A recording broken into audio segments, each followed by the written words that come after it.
कैलाश, अब मान भी लो, तुम्हारी बेटी किसी लड़के के साथ भाग गई होगी। गांव की चौपाल पर बैठे एक आदमी ने ये बात कही। कैलाश जी की आंखों में खून उतर आया। वो कुछ पल तक उस आदमी को देखते रहे, फिर भारी आवाज में बोले, अपनी जुबान संभाल कर बात करना। मेरी बेटी सुहानी ऐसी नहीं है। लेकिन उनकी आवाज में अब पहले जैसी ताकत नहीं बची थी। पिछले कुछ महीने से वो यही बात हर किसी को समझाते समझाते थक चुके थे। उनकी 22 साल की बेटी सुहानी बिना कोई निशान छोड़े अचानक गायब हो गई। पूरे गांव में उसकी तलाश हुई, रिश्तेदारों के घर खोजा गया, यहाँ तक अस्पतालों में भी देखा गया, लेकिन सुहानी का कोई पता नहीं चला। समय बीतने के साथ लोगों की हमदर्दी खत्म हो गई। हमदर्दी की जगह अब तानों ने ले ली। हर गली, हर चौपाल और हर दरवाजे पर बस एक ही बात होती, लड़की जवान थी, किसी के साथ भाग गई होगी। कोई कहता आजकल की लड़कियों का क्या भरोसा, तो कोई कहता कैलाश ने अपनी बेटी को कुछ ज़्यादा ही आज़ादी दे दी थी। ये शब्द कैलाश जी के सीने को हर दिन चीर देते थे। लेकिन उनसे भी ज़्यादा टूटती थी उनकी पत्नी अनामिका, जो हर रात अपनी बेटी के कमरे में जाकर उसके तकिए को सीने से लगाकर घंटों रोती थी। सुहानी उनके घर की जान थी, पढ़ाई में तेज, माँ बाप की इज्जत करने वाली और हर छोटे बड़े का सम्मान करने वाली लड़की थी। उसने कभी अपने माता पिता से ऊंची आवाज में बात तक नहीं की थी। इसीलिए जब लोग उसके चरित्र पर उंगली उठाते तो कैलाश जी के भीतर जैसे सब कुछ मर जाता। जब कैलाश जी और अनामिका रिपोर्ट लिखवाने थाने गए थे तो वहाँ भी उनकी बात सुनने वाला कोई नहीं था। एक पुलिस वाले ने हंसते हुए कहा, इतनी बड़ी लड़की थी, भागने की उम्र थी, किसी लड़के के साथ चली गई होगी, 2-4 महीने बाद खुद लौट आएगी। ये सुनकर अनामिका वहीं कुर्सी पर बैठकर रोने लगी। कैलाश जी हाथ जोड़कर कहते रहे, साहब, मेरी बेटी ऐसी नहीं है, उसके साथ कुछ गलत हुआ है, भगवान के लिए उसे ढूंढिए। लेकिन उनकी बात हवा में खो गई। उन्हें थाने से लौटा दिया गया। देखते ही देखते 6 महीने बीत गए। कैलाश जी अब पहले जैसे नहीं रहे थे। उनके बाल समय से पहले सफ़ेद हो चुके थे, चेहरा मुरझा गया था और आंखों के नीचे गहरे काले घेरे पड़ गए थे। वो रोज सुबह उठते, भगवान के सामने दीपक जलाते और भगवान से बस एक ही प्रार्थना करते, हे भगवान, मेरी बेटी जहाँ भी हो, बस एक बार उसे मेरे सामने ला दो। अगर वो इस दुनिया में नहीं भी है तो कम से कम उसका सच तो बता दो। उधर अनामिका जी हर रात उसके कपड़ों को सीने से लगाकर रोती और कहती, एक बार आजा बेटा, चाहे जैसे भी आ, बस मुझे एक बार माँ कहकर बुला ले। पूरा घर अब घर नहीं, एक सुनसान खंडहर बन चुका था। इसी बीच एक दिन अनामिका की माँ की तबीयत अचानक बिगड़ गई। उन्हें देखने के लिए कैलाश जी अकेले ट्रेन से लखनऊ जाने लगे। सफ़र के दौरान भी उनकी आंखें नम थी। उनके मोबाइल की स्क्रीन पर आज भी सुहानी की मुस्कुराती हुई तस्वीर लगी थी। वो हर कुछ मिनट बाद मोबाइल निकालते, तस्वीर को देखते और चुपचाप आंसू पोंछ लेते। तभी सामने बैठे लगभग 60 वर्षीय एक सज्जन की नज़र उस तस्वीर पर पड़ी। उन्होंने कुछ देर तक तस्वीर को गौर से देखा, फिर गंभीर स्वर में पूछा, भाई साहब, इस लड़की से आपका क्या रिश्ता है? ये सुनते ही कैलाश जी की आंखों से आंसू बह निकले। वो कांपती हुई आवाज में बोले, ये मेरी बेटी है, पिछले 6 महीने से लापता है। पूरी दुनिया कहती है कि वो किसी लड़के के साथ भाग गई, लेकिन मैं अपनी बेटी को जानता हूँ, वो ऐसा कभी नहीं कर सकती। उनकी बात सुनकर सामने बैठे व्यक्ति का चेहरा अचानक बदल गया। उन्होंने गहरी सांस ली और धीमे स्वर में कहा, मेरा नाम मनमोहन है और मैं एक डॉक्टर हूँ। अगले स्टेशन पर मेरे साथ उतर जाइए। मुझे आपको कुछ दिखाना है जो आपके लिए बहुत ज़रूरी है। डॉक्टर मनमोहन की बात सुनकर कैलाश जी के मन में एक साथ 100 सवाल उठ खड़े हुए। वो समझ नहीं पा रहे थे कि एक अनजान आदमी उन्हें क्या दिखाना चाहता है, लेकिन उनके चेहरे की गंभीरता देखकर उन्होंने बिना कुछ पूछे हामी भर दी। अगले स्टेशन पर दोनों ट्रेन से उतर गए। स्टेशन से बाहर निकलकर डॉक्टर मनमोहन अपनी कार में उन्हें बैठाकर शहर से दूर अपने घर की ओर ले जाने लगे। पूरे रास्ते कैलाश जी का दिल तेजी से धड़कता रहा। डॉक्टर मनमोहन की कार जैसे ही एक बड़े से घर के सामने रुकी, डॉक्टर बिना कुछ बोले उन्हें घर के अंदर ले गए। पूरे घर में दवाइयों की हल्की हल्की खुशबू फैली हुई थी। दीवारों पर मेडिकल डिग्रियां टंगी थी, जिससे साफ पता चलता था कि वो एक बहुत ही अनुभवी डॉक्टर हैं। लेकिन कैलाश जी का ध्यान कहीं और था। उनकी नजरें बार बार डॉक्टर के चेहरे पर टिक जाती।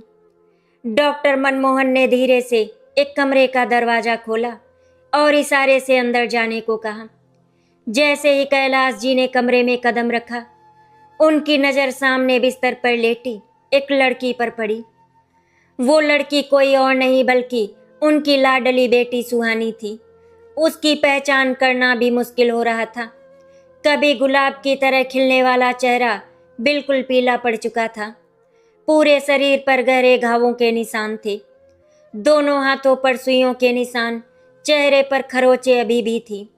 देखकर ऐसा लग रहा था जैसे मानो किसी ने उस मासूम बच्ची पर हैवानियत की सारी हदें पार कर दी हो। उसके लंबे और घने बाल अब बिखर चुके थे। आंखें बंद, शरीर बिल्कुल निश्चल था। केवल मशीनों की धीमी आवाज और उसकी चलती सांसें इस बात का सबूत थी कि वो अभी जिंदा है। अपनी बेटी की ये हालत देखकर कैलाश जी वहीं घुटनों के बल गिर पड़े। कांपते हाथों से उन्होंने उसकी उंगलियां पकड़ी और फूट फूट कर रोने लगे। उनके मुंह से बार बार बस एक ही शब्द निकल रहा था, सुहानी मेरी बच्ची, आंखें खोल बेटा, देख तेरा पापा आ गया है। डॉक्टर मनमोहन कुछ देर तक चुपचाप उन्हें रोने देते रहे। फिर उन्होंने धीरे से कैलाश जी के कंधे पर हाथ रखा और उन्हें पानी पिलाया। काफी देर बाद जब कैलाश जी थोड़ा संभले तो उन्होंने कांपती आवाज में पूछा, डॉक्टर साहब, मेरी बेटी के साथ ये सब किसने किया और यहाँ कैसे पहुंची? डॉक्टर ने गहरी सांस लेते हुए कहा, करीब 6 महीने पहले मैं अपने एक सहायक के साथ नदी किनारे से लौट रहा था। तभी हमारी नज़र नदी में बहती हुई इस लड़की पर पड़ी। पहले हमें लगा कि शायद ये कोई शव है, लेकिन जब पास जाकर देखा तो इसकी सांसें चल रही थी। हमने तुरंत इसे बाहर निकाला। उस समय इसकी हालत इतनी गंभीर थी कि एक पल की भी देरी होती तो शायद इसे बचाया नहीं जा सकता था। इसके शरीर पर जगह जगह चाकू के गहरे घाव थे। कई पुरानी और नई चोटों के निशान थे। सबसे दर्दनाक बात यह थी कि इसके शरीर पर एक भी कपड़ा नहीं था। जिस किसी ने भी इसके साथ ये दरिंदगी की थी, उसने इंसानियत को शर्मसार कर दिया था। मैंने उसी समय पुलिस को सूचना दी, लेकिन इसकी पहचान नहीं हो पा रही थी। इसीलिए मामला कुछ दिनों बाद ठंडा पड़ गया। पुलिस ने अपनी औपचारिकता पूरी की और चली गई। मैं डॉक्टर होने के नाते इसे अपने घर ले आया, क्योंकि अस्पताल में इसे अकेला छोड़ना मेरे ज़मीर को मंजूर नहीं था। पिछले 6 महीनों से मैं और मेरी पूरी टीम इनकी जान बचाने की कोशिश कर रहे हैं। कई बार लगा कि अब ये नहीं बचेंगी, लेकिन हर बार इसकी सांसें लौट आती थी। ऐसा लगता था जैसे ये किसी अपने का इंतजार कर रही हो, शायद अपने पिता का। ये सुनते ही कैलाश जी की रुलाई फूट पड़ी। उन्होंने अपनी बेटी का माथा चूम लिया और उसके सिर पर हाथ फेरते हुए बोले, बेटा मैं आ गया हूँ, अब तुझे अकेला नहीं छोड़ूंगा। जिसने भी तेरे साथ ये किया है उसे भगवान भी कभी माफ़ नहीं करेगा। उस दिन के बाद कैलाश जी ने लखनऊ वापस जाने का विचार छोड़ दिया। उन्होंने तुरंत अनामिका को फ़ोन किया, लेकिन उन्हें सच बताने की हिम्मत नहीं जुटा पाए। उन्होंने सिर्फ इतना कहा, रास्ते में मेरा एक पुराना दोस्त मिल गया है, उसके पास मेरा बहुत ज़रूरी काम आ गया है, मुझे 1 सप्ताह और रुकना पड़ेगा। तुम चिंता मत करना। फोन रखने के बाद उनकी आंखों से आंसू लगातार बहते रहे। उन्हें पता था कि अगर अभी अनामिका को सच पता चला तो वो शायद ये सदमा सह ही न पाए। इसीलिए उन्होंने तय किया कि जब तक सुहानी को होश नहीं आ जाता वो किसी को कुछ नहीं बताएंगे। उस रात कैलाश जी अपनी बेटी के सिराने बैठ गए। उन्होंने उसका हाथ अपने हाथों में थाम लिया और पूरी रात उससे बातें करते रहे। वो उसे उसके बचपन की शरारतें याद दिलाते, स्कूल के पहले दिन की बातें बताते, उसकी पसंदीदा खीर का जिक्र करते और कहते, बेटा उठ जा, तेरी माँ तेरे बिना जीते जी मर गई है। वो आज भी तेरे कमरे में जाकर तुझे ढूंढती है। तेरे बिना हमारा घर घर नहीं रहा। बस एक बार आंखें खोल दे, फिर चाहे भगवान मेरी जान ले ले। दिन बीतते गए। हर सुबह कैलाश जी अपनी बेटी को भगवान का नाम सुनाते, उसके बाल संवारते, उसके हाथ सहलाते और उससे वैसे ही बातें करते जैसे वो सब सुन रही हो। डॉक्टर मनमोहन ने कई बार देखा कि जब भी कैलाश जी अपनी बेटी से बातें करते तो उसकी बंद आंखों के कोने से 2 बूंद आंसू चुपचाप निकल आते। कभी उसकी उंगलियां हल्की सी कांप जाती तो कभी उसकी सांसें तेज हो जाती। डॉक्टर को पहली बार उम्मीद की किरण दिखाई दी। उन्होंने कैलाश जी से कहा, लगता है आपकी आवाज़ उसके भीतर तक पहुंच रही है। हो सकता है इसका दिमाग आपकी मौजूदगी को महसूस कर रहा हो। आप इसके पास से बिल्कुल मत हटिए। ये सुनकर कैलाश जी दिन रात अपनी बेटी के पास बैठे रहते। खुद ठीक से खाना तक नहीं खाते थे, लेकिन बेटी की दवा और देखभाल में एक पल की भी कमी नहीं आने देते। डॉक्टर मनमोहन भी ये देखकर भावुक हो जाते कि एक पिता अपनी बेटी के लिए किस हद तक टूट सकता है। 5वें दिन अचानक रात के समय सुहानी की उंगलियां जोर से कांपी, उसकी सांसें तेज हो गईं, मशीनों की आवाजें बदलने लगी। डॉक्टर और उनकी टीम तुरंत कमरे में पहुंची। तभी अचानक सुहानी के होंठ कांपे और बहुत धीमी टूटी हुई आवाज निकली, पापा मुझे बचा लो, पापा मुझे बचा लो। इतना कहते ही उसका पूरा शरीर कांपने लगा। वो फिर से बेहोश हो गई। ये शब्द सुनते ही कैलाश जी की चीख निकल गई। उन्होंने अपनी बेटी का माथा पकड़ लिया और रोते हुए बोले, मैं आ गया हूँ बेटा, अब कोई तुझे हाथ भी नहीं लगाएगा। अब तेरा पापा तेरे साथ है। कमरे में मौजूद हर व्यक्ति की आंखें नम हो चुकी थी। डॉक्टर मनमोहन ने पहली बार महसूस किया कि शायद अब वो दिन दूर नहीं जब सुहानी अपनी आंखें खोलकर अपने साथ हुई दरिंदगी का सच दुनिया के सामने बताएगी। पूरा 1 महीना बीत चुका था। इस दौरान कैलाश जी ने अपनी बेटी का साथ एक पल के लिए भी नहीं छोड़ा। उन्होंने न घर की चिंता की, न अपनी सेहत की। हर सुबह वो उसकी हथेली अपने हाथों में लेकर कहते, बेटा तेरी माँ आज भी तेरे कमरे की सफाई करती है, आज भी तेरी पसंद की खीर बनाकर रो पड़ती है। पूरा घर तेरे बिना सूना हो गया है। अगर तुझे अपने माँ बाप से जरा भी प्यार है तो आंखें खोल दे। डॉक्टर मनमोहन ने अपनी पूरी जिंदगी में कई मरीज देखे थे, लेकिन उन्होंने पहली बार किसी बेटी को अपने पिता की आवाज़ के सहारे मौत से लड़ते देखा था। उन्हें पूरा विश्वास हो चुका था कि अब सुहानी जल्दी होश में आ जाएगी। एक सुबह कैलाश जी हमेशा की तरह अपनी बेटी के सिर पर हाथ फेर रहे थे कि तभी उन्हें उसकी उंगलियों में हल्की हरकत महसूस हुई। उन्होंने घबराकर डॉक्टर मनमोहन को आवाज़ दी। डॉक्टर दौड़ते हुए कमरे में पहुंचे। अगले ही पल सुहानी की पलकों में कंपन हुआ। उसने बहुत मुश्किल से अपनी आंखें खोली। सामने अपने पिता को देखकर उसकी आंखों से आंसू बहने लगे। उसके होंठ कांपे और बहुत धीमी आवाज में निकला, पापा। बस इतना सुनते ही कैलाश जी की रुलाई फूट पड़ी। उन्होंने तुरंत बेटी का माथा चूम लिया और उसे सीने से लगा लिया। वो बार बार कहते जा रहे थे, मैं आ गया हूँ बेटा, अब तुझे कुछ नहीं होगा, तेरा पापा तेरे साथ है। सुहानी अपने पिता के सीने से लगकर फूट फूट कर रोने लगी। उसकी हालत इतनी कमजोर थी कि वो ठीक से बोल भी नहीं पा रही थी, लेकिन उसकी आंखों में 6 महीने का दर्द एक साथ उमड़ आया था। कुछ देर बाद उसने कांपती आवाज में कहा, पापा आप मुझे बचाने क्यों नहीं आए? मैं पुकारती रही, चिल्लाती रही, लेकिन कोई नहीं आया। उन लोगों ने मुझे जीते जी मार दिया था पापा। ये सुनकर कैलाश जी का कलेजा फट गया। उन्होंने रोते हुए कहा, मुझे माफ कर दे बेटा, मुझे नहीं पता था कि तू किन हालात में है। अगर मुझे पता होता तो मैं पूरी दुनिया से लड़ जाता, लेकिन तुझे अकेला नहीं छोड़ता। डॉक्टर मनमोहन समझ चुके थे कि अब सच सामने आने का समय आ गया है।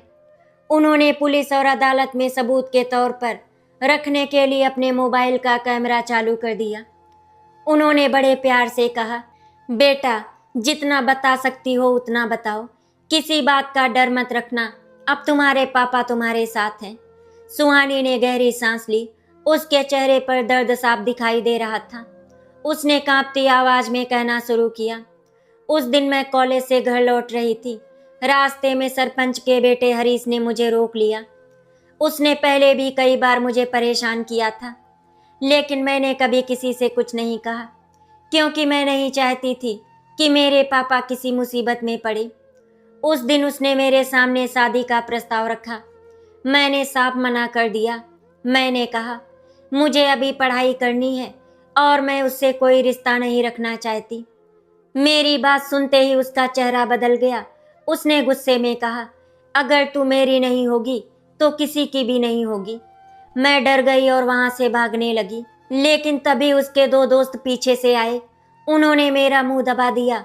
मैं बहुत छटपटाई, बहुत चीखी, लेकिन सुनसान रास्ते पर मेरी आवाज सुनने वाला कोई नहीं था। उन्होंने मुझे जबरदस्ती गाड़ी में डाल दिया। थोड़ी देर बाद किसी ने मेरे मुंह पर एक कपड़ा रखा और मैं बेहोश हो गई।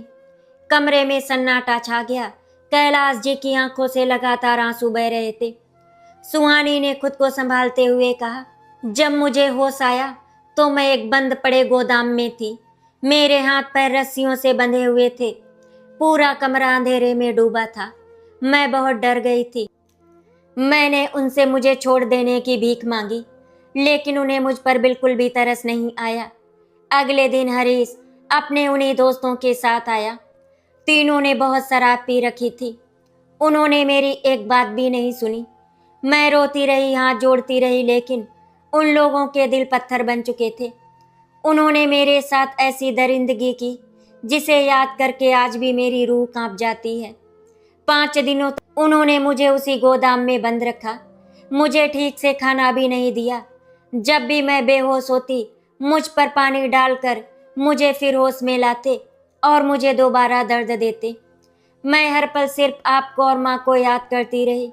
मुझे यकीन था कि मेरे पापा मुझे ढूंढते हुए जरूर आएंगे, लेकिन वो जगह इतनी सुनसान थी कि मेरी आवाज किसी के पास नहीं पहुंच सकी। 5वें दिन उन्होंने मेरे शरीर पर चाकू से कई वार किए। शायद उन्हें लगा कि मैं अब जिंदा नहीं बचूंगी। उसके बाद मुझे कुछ याद नहीं, सब कुछ अंधेरा हो गया। इतना कहते कहते सुहानी का पूरा शरीर कांपने लगा। उसकी सांसें तेज हो गई। डॉक्टर मनमोहन ने तुरंत उसका हाथ थाम लिया और शांत रहने को कहा। फिर उन्होंने धीरे से कहा, बेटा उसके बाद क्या हुआ मैं बताता हूँ। उन दरिंदों ने तुम्हें मरा हुआ समझकर नदी में फेंक दिया। उसी नदी से हमने तुम्हें बाहर निकाला। अगर भगवान ने उस दिन हमारी गाड़ी कुछ मिनट पहले या बाद में वहां भेजी होती तो शायद आज तुम हमारे बीच नहीं होती। पिछले 6 महीनों से तुम्हारी सांसें सिर्फ इसीलिए चल रही थी क्योंकि शायद भगवान चाहते थे कि तुम्हारे साथ हुए अपराध का सच एक दिन दुनिया के सामने आए। डॉक्टर की बात सुनते ही कैलाश जी ने अपनी बेटी का हाथ कसकर पकड़ लिया। उनकी आंखों में अब सिर्फ आंसू नहीं थे, बल्कि उन दरिंदों को सजा दिलाने का संकल्प भी था।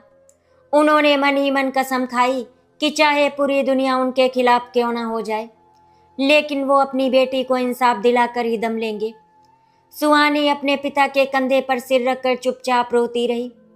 6 महीने तक अपने भीतर दबा कर रखा हुआ दर्द आज आंसुओं के साथ बाहर निकल रहा था, लेकिन उसके मन में एक डर अभी भी बाकी था। क्या समाज उसे समझेगा? उसके शरीर के घाव भरने लगे थे, लेकिन उसके मन पर लगे घाव हर रात फिर से हरे हो जाते। रात होते ही वो डर कर उठ बैठती, कभी अचानक चीख पड़ती, नहीं मुझे मत छुओ, पापा मुझे बचा लो, और कांपते हुए कमरे के कोने में सिमट जाती। कैलाश जी उस समय उसे अपने सीने से लगा लेते, उसके सिर पर हाथ फेरते हुए कहते, डर मत बेटी, अब कोई तुझे हाथ भी नहीं लगा सकता। कई बार सुहानी खुद को आईने में देखती और फूट फूट कर रो पड़ती। वो अपने पापा से कहती, पापा अब मैं पहले जैसी नहीं रही, मैं आपकी बेटी कहलाने लायक नहीं रही। ये सुनते ही कैलाश जी ने उसकी दोनों हथेलियों को अपने हाथों में लेकर कहा, चुप हो जा मेरी बच्ची, गलती तेरी नहीं है, पाप उन दरिंदों ने किया है। तू आज भी उतनी ही पवित्र है जितनी उस दिन थी जब पहली बार मैंने तुझे अपनी गोद में लिया था। कोई भी बेटी किसी अपराधी के अपराध की वजह से छोटी नहीं हो जाती। तू हमारा गर्व थी है और हमेशा रहेगी। ये सुनकर सुहानी अपने पिता के गले लगकर देर तक रोती रही। उस दिन पहली बार उसे लगा कि उसके अपने लोग उसके साथ खड़े हैं। डॉक्टर मनमोहन ने जब देखा कि सुहानी अब थोड़ा बोलने और चलने लगी है, तो उन्होंने कैलाश जी से कहा, अब इसे घर ले जाइए, परिवार का प्यार इसे सबसे जल्दी ठीक करेगा, बाकी इलाज मैं समय समय पर करता रहूंगा। कैलाश जी ने डॉक्टर के पैरों की ओर झुकना चाहा, लेकिन डॉक्टर ने तुरंत उन्हें रोक दिया। उन्होंने भावुक होकर कहा, मैंने सिर्फ अपना फर्ज निभाया है। अगर आप उस दिन ट्रेन में मुझसे नहीं मिलते तो शायद ये बच्ची कभी अपने परिवार तक नहीं पहुंच पाती। कैलाश जी की आंखों से आंसू बह निकले। उन्होंने हाथ जोड़कर कहा, डॉक्टर साहब, आपने मेरी बेटी को दूसरा जन्म दिया है। आपका ये उपकार मैं 7 जन्मों तक नहीं चुका सकता। डॉक्टर मुस्कुरा दिए और बोले, अगर मेरा धन्यवाद करना है तो अपनी बेटी को कभी अकेला मत छोड़िए। उसे ये एहसास दिलाइए कि वो किसी की गलती की सजा नहीं, बल्कि भगवान का सबसे बड़ा आशीर्वाद है। कुछ ही दिनों बाद कैलाश जी अपनी बेटी को लेकर घर लौटे। जैसे ही गाड़ी घर के सामने रुकी, अनामिका जी दौड़ती हुई बाहर आई। महीनों से जिस पल का इंतजार था वो आज उनकी आंखों के सामने खड़ा था। सुहानी बहुत कमजोर हो चुकी थी, उसके चेहरे पर पहले जैसी मुस्कान नहीं थी। अनामिका जी ने उसे देखते ही अपनी बाहों में भर लिया। दोनों माँ बेटी एक दूसरे से लिपटकर इस तरह रो रही थी जैसे वर्षों का बिछड़ापन आज खत्म हुआ हो। घर का हर कोना उनकी सिसकियों से भर गया। पड़ोस के लोग भी ये दृश्य देखकर इकट्ठा हो गया। वही लोग जिन्होंने 6 महीने पहले कहा था कि लड़की किसी के साथ भाग गई होगी, आज शर्म से सिर झुकाए खड़े थे। किसी की हिम्मत नहीं हो रही थी कि कैलाश जी की आंखों में आंखें डालकर बात कर सके। कैलाश जी ने किसी से कुछ नहीं कहा। वो जानते थे कि समय ने ही सबको सबसे बड़ा जवाब दे दिया है। उस रात कैलाश जी ने अनामिका जी को कमरे में बैठाकर पूरी सच्चाई बता दी। जैसे जैसे वो एक एक बात बताते गए, अनामिका जी का चेहरा सफ़ेद पड़ता गया। जब उन्हें पता चला कि उनकी बेटी के साथ 5 दिनों तक अमानवीय अत्याचार हुआ और फिर उसे मरा हुआ समझकर नदी में फेंक दिया गया था, तो उनके हाथ कांपने लगे। उन्होंने अपना सिर पकड़ लिया और फूट फूट कर रोने लगी। बार बार बस एक ही बात कह रही थी, हे भगवान, मेरी बच्ची ने इतना दर्द अकेले कैसे सह लिया। मैं उसकी माँ होकर भी उसे बचा नहीं सकी। कैलाश जी ने उन्हें संभालते हुए कहा, अब रोने का समय खत्म हो चुका है। अब हमारी बेटी को इंसाफ दिलाने का समय है। अगर हम भी डर गए तो उन दरिंदों का हौसला और बढ़ जाएगा। ये सुनते ही अनामिका जी ने अपने आंसू पोंछे और दृढ़ आवाज में कहा, हाँ, अब मैं भी चुप नहीं बैठूंगी। जिसने मेरी बेटी की जिंदगी बर्बाद की है उसे कानून के सामने झुकना ही होगा। अगली सुबह पूरा परिवार पुलिस स्टेशन पहुंचा। इस बार कैलाश जी पहले वाले बेबस पिता नहीं थे। उनके हाथ में डॉक्टर मनमोहन द्वारा रिकॉर्ड किया गया वीडियो था, मेडिकल रिपोर्ट थी और सुहानी का बयान भी था। पुलिस अधिकारियों ने जब सारे सबूत देखे तो उनके चेहरे उतर गए। वही थाना जहां 6 महीने पहले उनकी शिकायत तक नहीं लिखी गई थी, आज पूरी गंभीरता से मामला दर्ज कर रहा था। हरीश और उसके साथियों के खिलाफ मुकदमा दर्ज किया गया। पुलिस की टीम उन्हें गिरफ्तार करने निकल पड़ी। गांव में ये खबर आग की तरह फैल गई।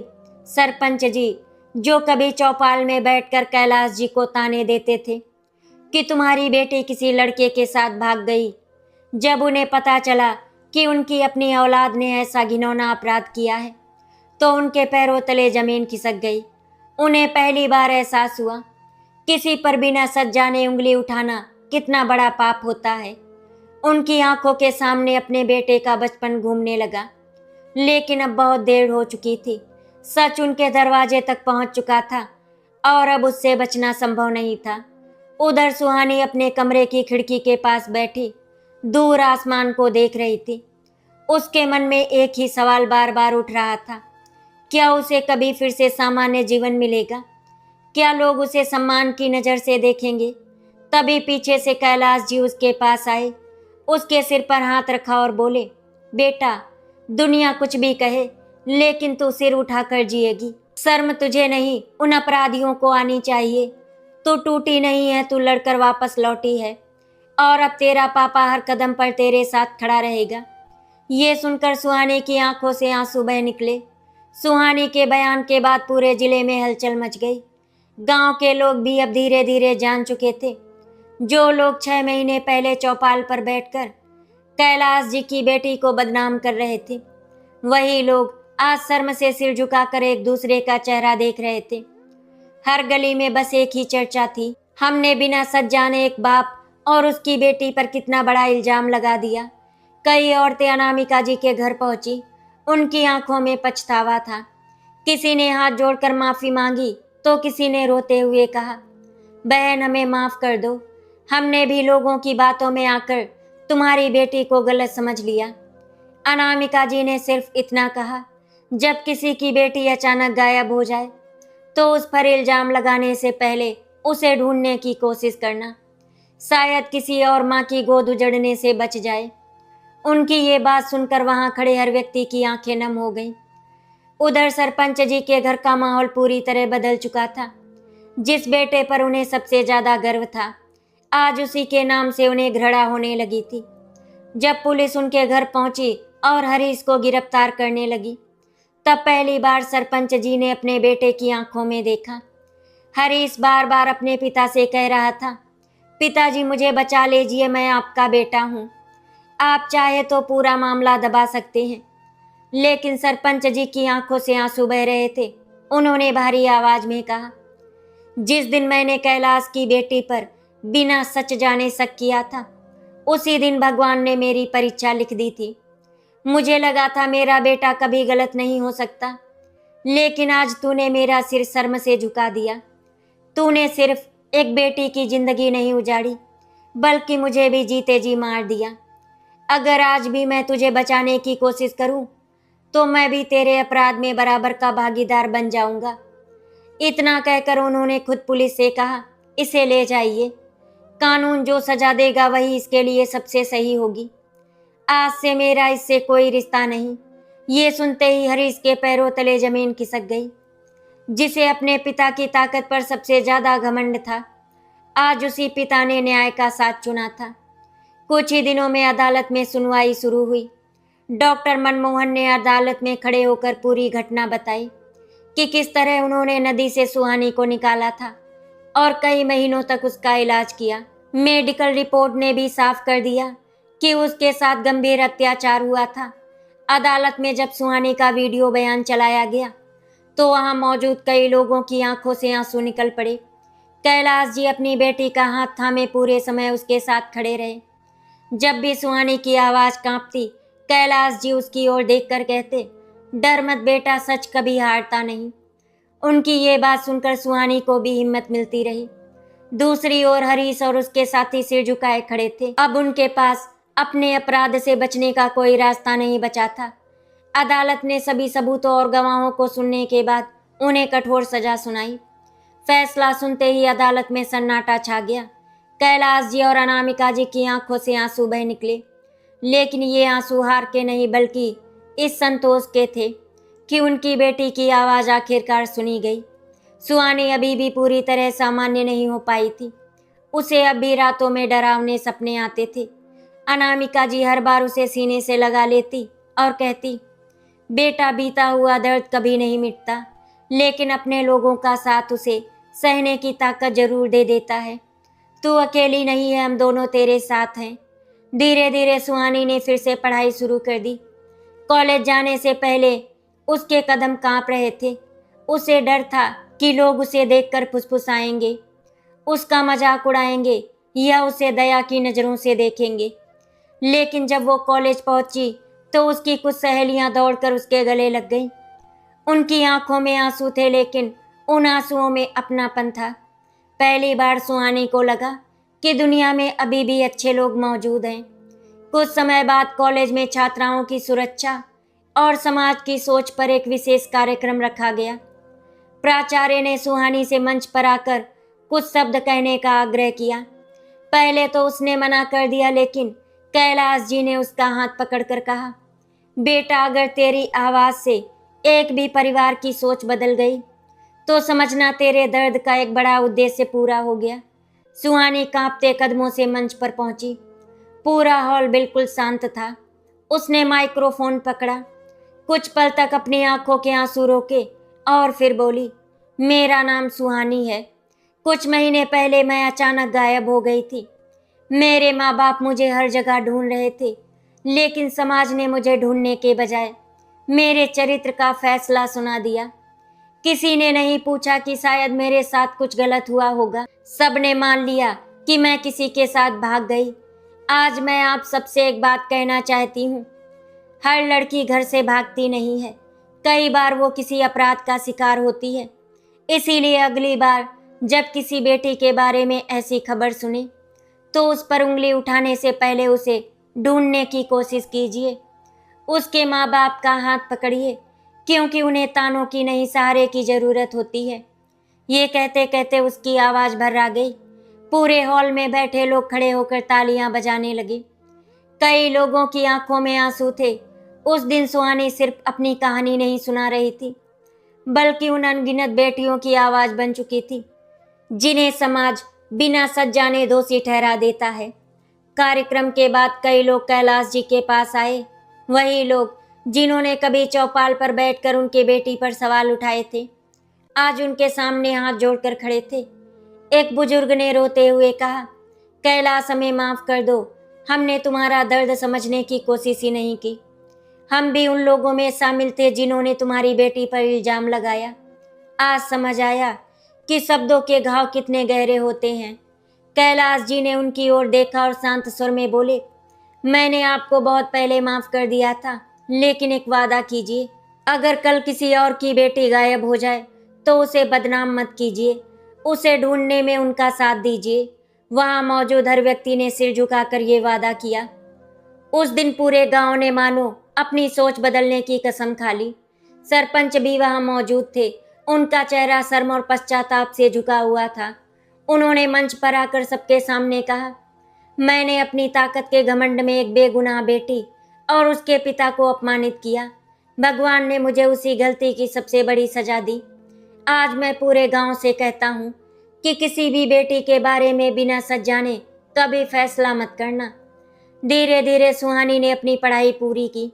उसने निश्चय किया कि वो अपना जीवन उन महिलाओं और बेटियों की मदद करने में लगाएगी जो किसी अपराध के बाद समाज की गलत सोच का सामना करती हैं। डॉक्टर मनमोहन समय समय पर उससे मिलने आते। वो हमेशा कहते, बेटा, मैंने उस दिन सिर्फ एक जान बचाई थी, लेकिन आज तुम न जाने कितनी जिंदगियों को जीने की उम्मीद दे रही हो।